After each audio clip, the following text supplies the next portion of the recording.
This video is brought to you by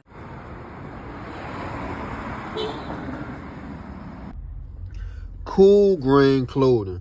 We done gone worldwide and we coming straight out of Baltimore. Come on down, shop with us at 215 West Saratoga Street. And if you can't come and shop with us in person, go online right now at coolgrainclothing.com and make your purchase. Oh yeah, and by the way, if you ain't cool and getting the green, you're in the way, and that's just basic. What's going on, YouTube, fam? It's your boy Tony 2 times, and we back with another episode of the Baltimore Way, man. Before I start, be sure to tap that like button. Definitely watch this video to the end to hear the full story and all the details in the case. For my day one fam, y'all already know it's all love. Thanks for tuning back into another episode. If you're new to the channel and you feeling the content, feel free to subscribe. Definitely hit that notification bell so you can be notified every time we drop a new video. Oh yeah, feel free to share the channel with your peoples. Everybody is welcome. Before I get into the story, I want to give a special shout out to Mr. Darrell Bird for always showing love and supporting the channel. We definitely appreciate the support. With that being said, let's get right into it. In most places around the world, you have multiple ways people choose to live and survive. If you go anywhere in America, you will probably notice your working class people that get up every day and punch the time clock to make an income for their family. But it's also their underworld. People who choose to make their money in the streets because for whatever reasons, a typical 9 to 5 just doesn't work for them. That can be anything from robbing, hustling, scamming, taking hits. As long as it makes paper, most street dudes are all in. But it's lanes and levels to the streets as well. The trappers know the trappers, and to keep money flowing and time out or police away from the block, they know the robbers and shooters as well, but don't want them around until it's time to get on that.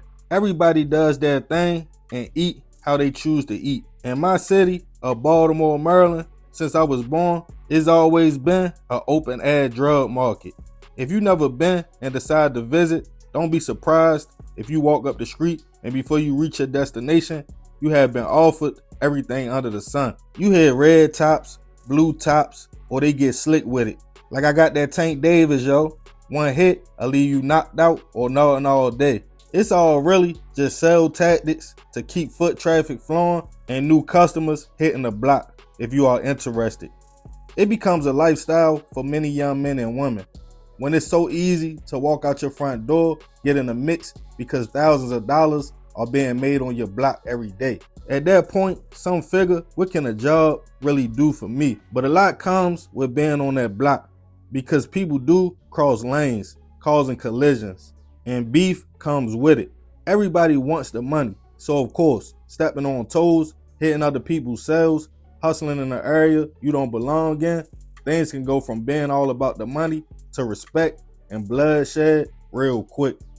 And on this episode of the Baltimore Way, we'll be taking it all the way back to 2017 to discuss the case of a beef between two men hustling on the same Park Heights block that turned fatal. Back in 2017, two men, 29-year-old Richard Jones, nicknamed Squeaky, and 25-year-old Lawrence Jones, who family and friends call Rabbit, were both trying to navigate the streets of Baltimore. The two had known each other for years, and Richard was even married to Lauren's sister, making them brother-in-laws.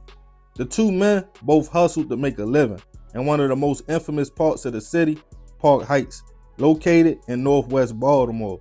For Richard, this was home base, but Lawrence kept his options open and also would trap in other parts of the city as well. But Park Heights Avenue and Oldman Avenue was jamming, and he had ties to the area, so he would post up and make a few dollars from time to time. The setup was normal for Baltimore.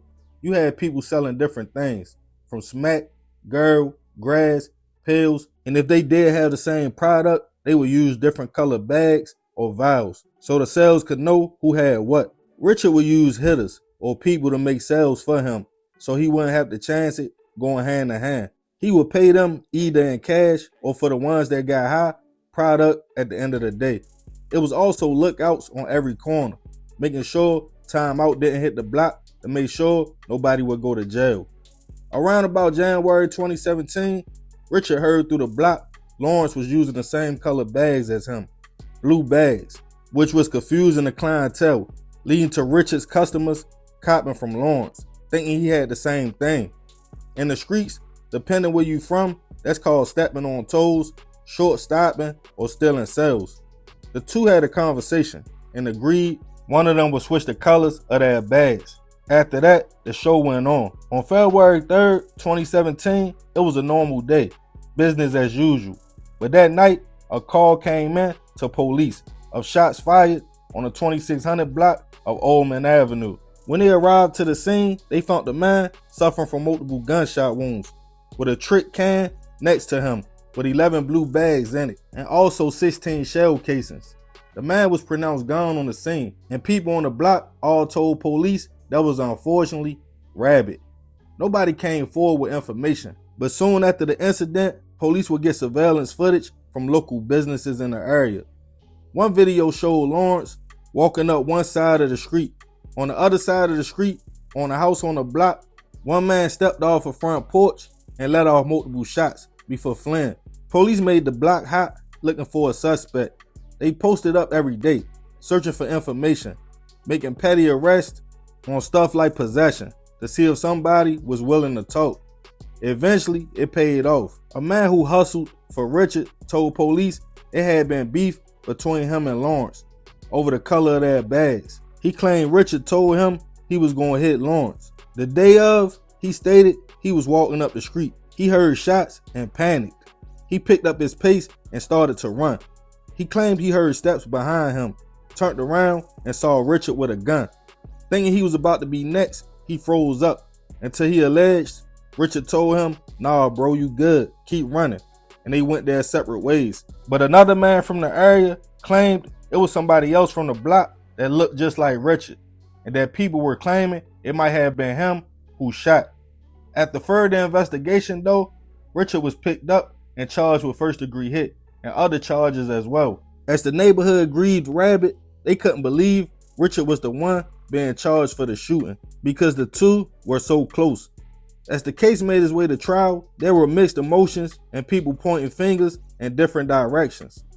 Prosecutors had video that showed the man they claimed who was Richard step off a porch on Oldman Avenue and let off multiple shots at Lawrence before running.